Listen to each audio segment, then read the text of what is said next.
So, you know, by the way, so Eric, you're up next, and then we'll go here, and then we'll go to Megan and across the room, so we have enough of this silly, uncomfortable chit-chat.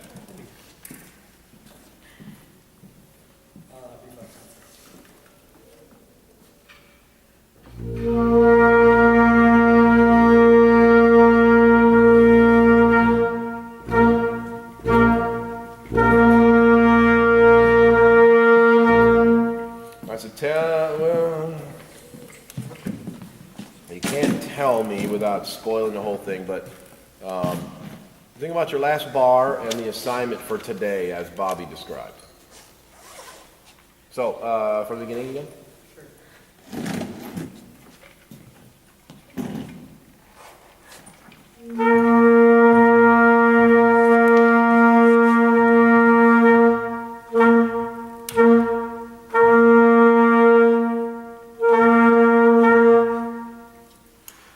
Really good, Justin. I mean, you're communicative, clearly in terms of legato staccato.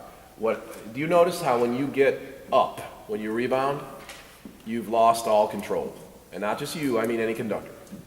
What goes up must do what? Must come down. So when we go up, it's like, I used to play basketball, and the coach used to scream at us all the time for leaving our feet. Anybody play basketball, your coach yell at you about leaving your feet. If you leave your feet, you're dead. So you better make sure when you leave your feet, you know what's about to happen. He's shooting, for sure, before you leave your feet. Because if he gets you up in the air, he's gone. And you just blew your defensive assignment. You go up, you now have no ability to follow him until you get back down, and by then he's gone. So you move up, now you're out of control. Because what you got to do, until you teach your ensemble that maybe sometime when you're going to go up, you're going to go sideways, and then you're really in big trouble. You know, because that's basically the only contract we have with each other is when I do this, boom. Anybody have ever played this game? Right, count for me, ready? And 1, 2, 3, 4. How'd you know that was 1? Because I made it up, right? We do the game. 1, 2, 3, 1, 2, 3, 4, 1, 2, 1, 1, 1, 1, 1, 2, 3, 4, 5, 6, 7, 8, 9, 10, 12, 13, 14, 15, 16. 1. This is the last gesture. It goes up and it comes down. That's our contract. That is our solemn oath to each other, right? So your first few, this and this especially, you watch it take, you get kind of high and out here, and then you got to make a whole bunch of adjustments to get back. So try to keep things more in the window. Let's say that, okay? So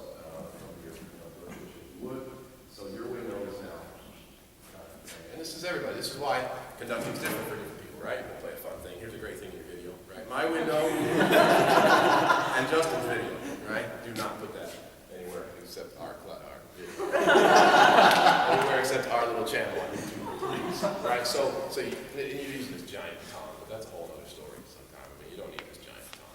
I don't know what. It's so funny. Everybody wants a giant baton. I don't know if this is like baseball bat syndrome. Tall people tell me they need a giant baton because their arm is long. Smaller people tell me they need a giant baton because their arm is short. Like, okay. To me, it's just more work to move this around than something smaller. You know, this is an SUV. You could have a little sports car. It'd be more nimble, a little sports car. But everybody likes the Escalade. So, Mr. Robato's got all kinds of rims and bling and all this thing. Okay. Fine. So, keep it inside the square. You can be more accurate that way. And then the best part is, you didn't mean like some gigantic Mullerian resolution here, right? Someday you might. And if you teach your band that this is just everyday B2, someday you're going to go, come on, what's wrong with you? And that's the same thing you do every single day. And you're going to have to like turn into Fred Fennell. Find any way to look at old Fred Fennell YouTube videos. I mean, he was about Justin's size. So, and I'll tell you, I'm not picking on you about size. Mallory Thompson once told me that you have to remember that there's no good conductors that are tall. And you start looking around and you realize, that's right, and ask Will about the nightmares that he's been going through. Because we're just trying to get him to be smaller. This is something I work on all the time. I get on the podium, Will gets on the podium, the band's ready to play 410. So you have an advantage in that you could be smaller immediately than we can. We have to work hard to do that. Fennell, on the other hand, then got to have a whole lot of fun because he could do outrageous things to get the group to play outrageously loudly, exciting, that if Will or I did, the trombones would just blow the bells off the end of the horns. I mean, it would be the most ugly sound you ever saw in your life. All right, so one last go, and then we'll move on.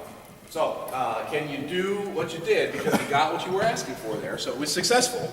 So can you still be successful, but a little more in the window?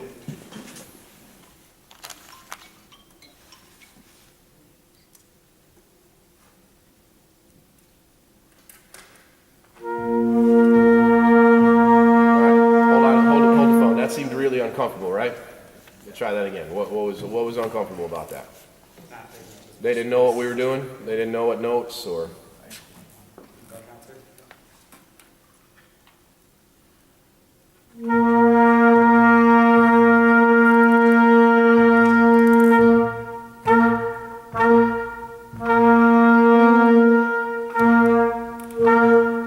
Sure. So how to get out of that fermata release and still give a legato and then the staccato. That's a tough one, but you can work on that a bit. All right, maybe put something like that in your next excerpt as well.